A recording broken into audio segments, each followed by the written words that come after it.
এই ভিডিওটা করেছিলাম গত কয়েকদিন আগে রাতের খাবার বানানোর সময়। তোমাদের তো কালকে বললাম সেদিন সন্ধ্যায় ছোলা মুড়ি খেয়ে কিছুক্ষণ রেস্ট করে আবারও গিয়েছিলাম রাতের বেলা খাবার বানাতে। তো এখন তোমাদের সেটাই দেখাবো যে কি খাবার বানিয়েছিলাম রাতের জন্য। আর তার আগে তো আমার অনেকগুলো প্লেট জমা হয়েছিল সিঙ্কে। গতকালকে যারা ভিডিও দেখেছো তারা তো দেখতেই পেয়েছো। তো এখন প্রথমে প্লেটগুলোকে ক্লিন করে নেব। এগুলো দেখে আমার স্টুডেন্ট লাইফের একটা মজার ঘটনা মনে পড়লো। তোমাদের বলি, একদিন না আমি নিজে নিজে ভাবছিলাম যে আমার না প্লেট ধুতে ভালো লাগে না, আমার কাপড় ধুতেও ভালো লাগে না, আচ্ছা আমার তো ঘর পরিষ্কার করতেও ভালো লাগে না, আর রান্না এটা তো আমার কোনো জন্মেই ভালো লাগতো না। তারপরে আমি নিজেকে বলছি যে আসলে আমার তাহলে তো কাজ করতেই ভালো লাগে না। আমি যে কথাগুলো বলি না সবসময় তোমাদের সাথে, তো তোমাদের ভাইয়া পাশ থেকে শুনে ও আমাকে বলে যে তুমি সবসময় ভিডিওতে একই কথা বলো, তোমার কাজ করতে ভালো লাগে না, রান্না করতে ভালো লাগে না, এটা কেমন শোনা যায়? তো আসলে আমি যেমন আমি তো সেটাই বলবো, তাই না বলো? আর আমি যে কথাগুলো বলি আমি দেখলাম যে অনেকেই আমার সাথে রিলেট করে। আর আমি তো আমার একটা মেলায় হারিয়ে যাওয়া বোনকেও খুঁজে পেয়েছি, সেটা হচ্ছে গেসওয়াট আপু।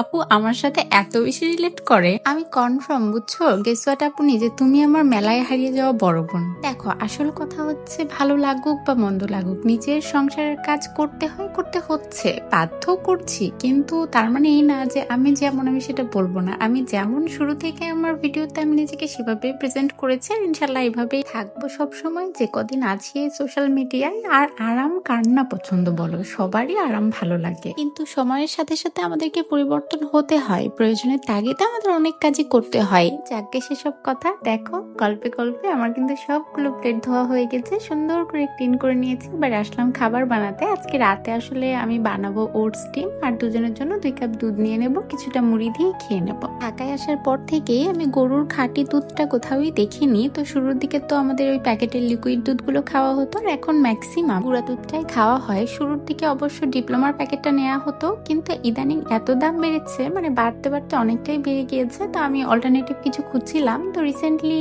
স্টারশিপটা নিচ্ছি, মোটামুটি ভালোই লাগছে। এখানে তো আমি বক্সে করে ওটসটাকে গুঁড়া করে রেখেছি। আগে তো না আমি কখনো ওটস খাইনি, তো যখন আমাদের কেনা হলো দেখলাম যে খিচুড়ি করে তেমন ভালো লাগছে না, তো ভাবলাম যে একটু ভিজিয়ে ব্লেন্ড করে দেখি তো চাপটির মতো করে বানানো যায় কিনা। তো সেটা করতাম, কিন্তু ওটা না একটু কঠিন, মানে ঝামেলার আর কি। মনে করে সময় করে ভিজাতে হবে, আবার সেটাকে ব্লেন্ড করতে হবে। আর এটা শুকনাটাই যদি আমি ব্লেন্ড করে রাখি আমার প্রয়োজনে, আমি সুন্দর করে ডিমের সাথে গলিয়ে খেয়ে নিচ্ছি। আমার কাছে তো খেতে বেশ মজা লাগে, পেটটা না অনেকটা সময় ভরা থাকে, আর সাথে হেলদি তো অবশ্যই। তো এটাকে আমি মাঝে মাঝে ঘি দিয়ে ভাজি, আবার কখনো তেল দিয়েও ভেজে নেই। তো ঘিটা এমন গর্ত গর্ত হয়েছে কিভাবে জানো? আসলে ঘিটা ভীষণ মজা, মানে গরম ভাতের সাথে খেতে খুবই মজা লাগে। তো মাঝে মাঝে হয় যে চামচে করে একটু একটু করে উঠিয়ে নেয়, তখন ওইরকম হয়ে যায়। ভিডিও বানানোর চক্করে দেখো আমার খাবারটা একটুখানি পুড়ে গিয়ে